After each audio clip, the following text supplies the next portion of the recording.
ಡಿ.ಕೆ. ಶಿವಕುಮಾರ್ ರಾಜ್ಯದ ಮುಖ್ಯಮಂತ್ರಿಗಳು, ಸಿದ್ದರಾಮಯ್ಯನವರು ಮಾಜಿ ಮುಖ್ಯಮಂತ್ರಿಗಳು.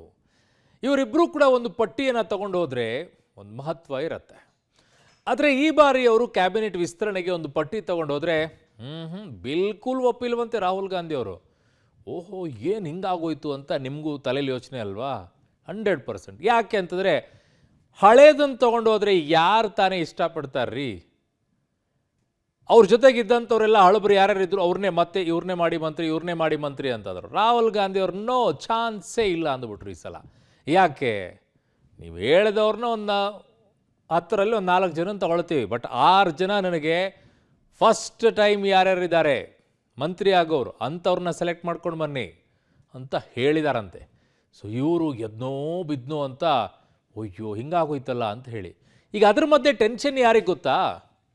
ಯಾರೆಲ್ಲ ಸೀನಿಯರ್ಸ್ ಇದ್ರಲ್ಲ ಲಾಸ್ಟ್ ಟೈಮ್ ಮಂತ್ರಿ ಆದವರು, ನನಗೆ ಸಿಗುತ್ತಾ ಇಲ್ವಾ ಅಂತ ಟೆನ್ಷನ್ ಅಂತೆ.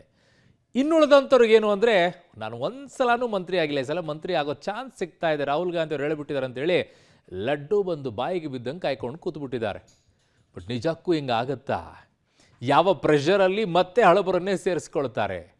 ಚುನಾವಣೆ ಹತ್ತಿರದಲ್ಲಿ ಲೆಕ್ಕಾಚಾರಗಳು ಏನು? ಎಲ್ಲ ಡೀಟೇಲ್ಸ್ ಇಲ್ಲಿ. ರಾಜ್ಯ ಸಚಿವ ಸಂಪುಟ ವಿಸ್ತರಣೆ ಸರ್ಕಸ್. ಡಿ.ಕೆ. ಸಿದ್ದು ಪಟ್ಟಿಗೆ ವರಿಷ್ಠರ ರೆಡ್ ಸಿಗ್ನಲ್. 43 ಶಾಸಕರ ಪಟ್ಟಿ ಕೊಟ್ಟಿದ್ದ ಉಭಯ ನಾಯಕರು ಹೊಸ ಪಟ್ಟಿ ತರುವಂತೆ ಹೈಕಮಾಂಡ್ ಸಂದೇಶ. ಡಿ.ಕೆ. ಸರ್ಕಾರದ ಸಚಿವ ಸಂಪುಟ ವಿಸ್ತರಣೆಗೆ ಅದೇಕೋ ಮುಹೂರ್ತವೇ ಕೂಡಿ ಬರ್ತಾ ಇಲ್ಲ. ನಿನ್ನೆ ದೆಹಲಿಯಲ್ಲಿದ್ದ ಸಿಎಂ ಡಿ.ಕೆ. ಶಿವಕುಮಾರ್, ಸಿದ್ದರಾಮಯ್ಯ ಹೈಕಮಾಂಡ್ ನಾಯಕರನ್ನ ಭೇಟಿ ಮಾಡಿ ತಮ್ಮ ಕಡೆಯ ಪಟ್ಟಿಯನ್ನ ನೀಡಿದ್ರು. ಸುರ್ಜೇವಾಲಾ, ವೇಣುಗೋಪಾಲ ಜೊತೆಗಿನ ಸಭೆಯಲ್ಲಿ ಲಿಸ್ಟ್ ಅನ್ನ ನೀಡಿದ್ರು. ಮಲ್ಲಿಕಾರ್ಜುನ್ ಖರ್ಗೆ ಅವರು ಬೆಂಗಳೂರಿಗೆ ವಾಪಸ್ ಬಂದ ಹಿನ್ನೆಲೆಯಲ್ಲಿ ಸಭೆ ಅಪೂರ್ಣವಾಗಿತ್ತು. ಹೀಗಾಗಿ ರಾಹುಲ್ ಗಾಂಧಿ ಗಮನಕ್ಕೆ ಉಭಯ ನಾಯಕರ ಪಟ್ಟಿಯನ್ನ ಹೈಕಮಾಂಡ್ ನಾಯಕರು ತಂದಿದ್ರು. ಇದೀಗ ಸಿಎಂ ಡಿ.ಕೆ. ಶಿವಕುಮಾರ್ ಮತ್ತು ಸಿದ್ದರಾಮಯ್ಯ ಅವರ ಪಟ್ಟಿಗೆ ವರಿಷ್ಠರು ರೆಡ್ ಸಿಗ್ನಲ್ ತೋರಿಸಿದ್ದಾರೆ. ಹೈಕಮಾಂಡ್ ಮುಂದೆ ರಾಜ್ಯ ನಾಯಕರು ಒಟ್ಟು 43 ಶಾಸಕರ ಹೆಸರಿನ ಪಟ್ಟಿಯನ್ನ ಕೊಂಡೊಯ್ದಿದ್ರು. ಅದರಲ್ಲಿ 11 ಹೆಸರು ಸಿದ್ದರಾಮಯ್ಯ ಸರ್ಕಾರದ ಅವಧಿಯಲ್ಲಿ ಸಚಿವರಾಗಿದ್ದವರಾಗಿತ್ತು. ಮಾಜಿ ಸಚಿವರ 11 ಹೆಸರು ಪ್ರಮುಖವಾಗಿ ಕೊಂಡೊಯ್ದಿದ್ದ ರಾಜ್ಯ ನಾಯಕರ ಪಟ್ಟಿಗೆ ಸಮ್ಮತಿ ಸೂಚಿಸದೆ ಹೈಕಮಾಂಡ್ ವಾಪಸ್ ಕಳುಹಿಸಿದೆ.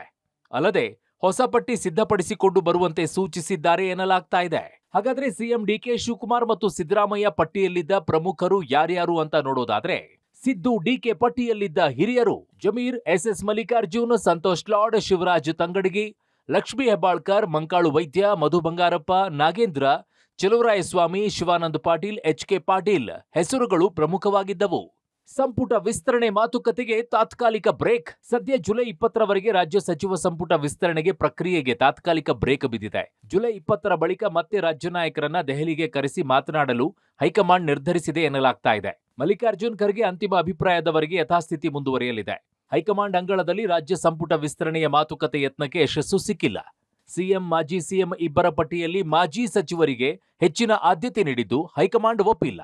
ಪಟ್ಟಿಯಲ್ಲಿ ಹಿರಿಯ ಸಚಿವರ ಹೆಸರು ಇದ್ದಿದ್ದೇ ಅಡ್ಡಿ ಆದಂಗೆ ಆಗಿದೆ. 60-40 ಅನುಪಾತದಲ್ಲಿ ಡಿ.ಕೆ. ಸಂಪುಟ ವಿಸ್ತರಣೆ. ಹೊಸತನ, ಹೊಸ ಮುಖಕ್ಕೆ ಆದ್ಯತೆಗೆ ಹೈಸೂಚನೆ. ಇನ್ನು ಹೈಕಮಾಂಡ್ ಸಂಪುಟ ವಿಸ್ತರಣೆಗೆ ಫಾರ್ಮುಲಾ ಒಂದನ್ನ ಸಿದ್ಧಪಡಿಸಿದ್ದು 60-40 ಅನುಪಾತದಲ್ಲಿ ಡಿ.ಕೆ. ಸಂಪುಟ ವಿಸ್ತರಣೆ ಆಗಬಹುದು ಎನ್ನಲಾಗ್ತಾ ಇದೆ. ಡಿ.ಕೆ. ಸಿದ್ದರಾಮಯ್ಯ ನೀಡಿದ ಪಟ್ಟಿಯಲ್ಲಿರುವ ಅದೇ ಹಳೆ ಹೆಸರುಗಳನ್ನ ಕಂಡು ರಾಹುಲ್ ಬೇಸರವನ್ನ ವ್ಯಕ್ತಪಡಿಸಿದ್ದು, ಹೊಸ ಮುಖಗಳಿಗೆ ಆದ್ಯತೆ ನೀಡಲೇಬೇಕು ಅಂತ ಕಟ್ಟಾಜ್ಞೆಯನ್ನ ಹೊರಡಿಸಿದ್ದಾರೆ. ಹೀಗಾಗಿ ಮುಂಬರುವ ಚುನಾವಣಾ ದೃಷ್ಟಿಯಿಂದ ಹೊಸಬರಿಗೆ ಅವಕಾಶ ನೀಡುವ ಸಲುವಾಗಿ 60-40 ಫಾರ್ಮುಲಾ ಮುಂದಿಟ್ಟಿದ್ದಾರೆ.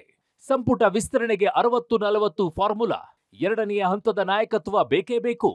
40% ಹಿರಿಯ ಶಾಸಕರು, ಮಾಜಿ ಸಚಿವರಿಗೆ ಅವಕಾಶ. ಬಾಕಿ 60% ಶಾಸಕರು ಹೊಸಬರು ಬೇಕೇ ಬೇಕು. ಒಮ್ಮೆಯೂ ಸಚಿವರಾಗದವರಿಗೆ ಅವಕಾಶವನ್ನ ಕೊಡಿ. ಸಮುದಾಯ, ಪ್ರಾದೇಶಿಕವಾರು ಆದ್ಯತೆಯನ್ನ ನೀಡಿ. ಹೊಸ ಮುಖಗಳು 60 ವರ್ಷದೊಳಗಿರಲಿ. ಹಳೆ ಮುಖಗಳು 70ರಿಂದ 75 ವರ್ಷವಾದರೂ ಪರಿಗಣಿಸಿ. ಹಳೆಯ ರೆಡಿಮೇಡ್ ಫಾರ್ಮುಲಾ ಬೇಡ.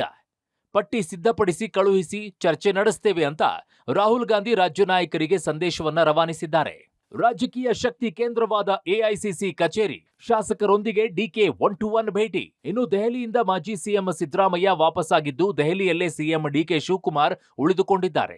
ದೆಹಲಿಯ ಎಐಸಿಸಿ ಕಚೇರಿಯಲ್ಲಿ ಸಿಎಂ ಡಿ.ಕೆ. ಶಿವಕುಮಾರ್ ಹಲವು ಶಾಸಕರ ಜೊತೆಗೆ 1-to-1 ಸಭೆಯನ್ನ ನಡೆಸಿದ್ರು. ಕರ್ನಾಟಕ ಭವನದಿಂದ ಎಐಸಿಸಿ ಕಚೇರಿಗೆ ಸಂಪುಟ ವಿಸ್ತರಣೆಯ ಕಸರತ್ತು ಶಿಫ್ಟ್ ಆಗಿದೆ. ಚರ್ಚೆ ಮಾಡಿದ್ದೀವಿ. ಡೆಲ್ಲಿ ಅವರು ಏನ್ ಹೇಳಬೇಕು ನನಗೆ ಹೇಳಿದ್ದಾರೆ. ಇವತ್ತು ಖರ್ಗೆ ಸಾಹೇಬರು ಇಲ್ಲ, ಅವರು ನಾಳೆ ಬರ್ತಾರೆ. ಬಂದ ಮೇಲೆ ಏನು ತೀರ್ಮಾನ ಮಾಡ್ತಾರೆ, ಹೈಕಮಾಂಡ್ ಏನು ಮಾಡ್ತಾರೆ, ನಾವೆಲ್ಲ ನಮ್ಮ ಅಭಿಪ್ರಾಯಗಳನ್ನೆಲ್ಲ ತಿಳಿಸಿದ್ದೀವಿ. ಅವ್ರೇನು ಮಾರ್ಗದರ್ಶನ ಕೊಡಬೇಕು ಕೊಟ್ಟಿದ್ದಾರೆ. ಅವ್ರು ಯಾವಾಗ ಹೇಳ್ತಾರೋ ನಾನು ಸಿದ್ಧತೆ ಮಾಡ್ಕೊಂಡಿದ್ದೀನಿ.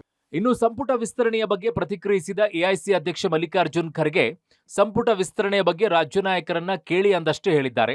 ಇನ್ನು ಸಚಿವ ಜಾರಕಿಹೊಳಿ ಅವರು ಮಾತನಾಡಿ, ಹೊಸಬರಿಗೆ ಅವಕಾಶ ನೀಡಿದ್ರೆ ಒಳ್ಳೆಯದು, ಬೆಳಗಾವಿಗೆ ಒಂದು ಸ್ಥಾನ ನೀಡಬೇಕು, ಉಳಿದಂತೆ ಎಲ್ಲವನ್ನೂ ಹೈಕಮಾಂಡ್ ತೀರ್ಮಾನ ಮಾಡಲಿದೆ ಅಂದಿದ್ದಾರೆ. ನಾನು ಇಲ್ಲಿದ್ದೀನಲ್ಲ,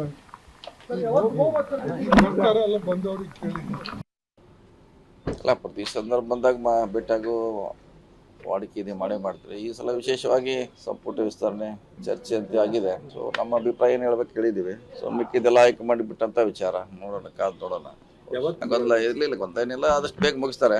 ಒಂದನೇ ಹಂತ ಪ್ರಾರಂಭ ಆಗಿದೆ ಚರ್ಚೆ, ಎರಡನೇ ಹಂತದಲ್ಲಿ ಇನ್ನೊಂದು ಆಗಲೇಬೇಕು, ಇನ್ನೂ ಚರ್ಚೆ ಆಗಲೇಬೇಕು, ಆದಷ್ಟು ಬೇಗ ಮಾಡ್ತಾರೆ.